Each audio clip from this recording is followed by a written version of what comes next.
નમસ્કાર મિત્રો, વિડીયોમાં તમારું સ્વાગત છે। મિત્રો, આજે ગુજરાતમાં ઠેર ઠેર ભક્તિભાવ સાથે ગણપતિજીનું વિસર્જન કરવામાં આવ્યું હતું। આ દરમિયાન રાજ્યમાં જુદી જુદી 3 જગ્યાએ ચોંકાવનારા બનાવ બન્યા હતા। આ બનાવમાં 60 લોકોના મોત થયાના અહેવાલ સામે આવ્યા છે।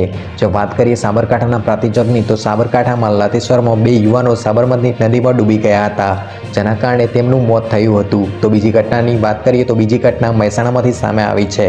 મહેસાણામાં ગણપતિ વિસર્જન માટે બનાવેલા કુંડમાં 3 કિશોરને મસ્તી કરવી ભારે પડી હતી। 12 થી 13 વર્ષના 3 કિશોરો મસ્તીમાં કુંડમાં પડ્યા હતા અને ડૂબી જવાથી તેમનું મોત થયું હતું। તો મિત્રો, ત્રીજા બનાવની વાત કરીએ તો ત્રીજો બનાવ આણંદમાંથી સામે આવ્યો છે। જો ગણપતિજીની મૂર્તિ હાઈ વોલ્ટેજ તારને અડી ગઈ હતી, જેના કારણે 5 લોકોને ભયંકર ઝાટકો લાગ્યો હતો અને 2 લોકોના ઘટના સ્થળે જ મોત થઈ ગયા હતા। 3 લોકોની હાલત અત્યારે ખૂબ જ ગંભીર છે। તો મિત્રો, આ રીતે ગણપતિ વિસર્જન દરમિયાન 60 લોકોના કરુણ મોત થયા હોવાની ઘટના સામે આવી છે। તો મિત્રો, આ સમગ્ર કરુણ ઘટના અંગે તમારું શું કહેવું છે તે કોમેન્ટ કરીને જરૂરથી જણાવજો। અને વિડીયો પસંદ આવ્યો હોય તો વિડીયોને લાઇક કરજો, શેર કરજો અને ચેનલને સબસ્ક્રાઇબ કરજો। ધન્યવાદ।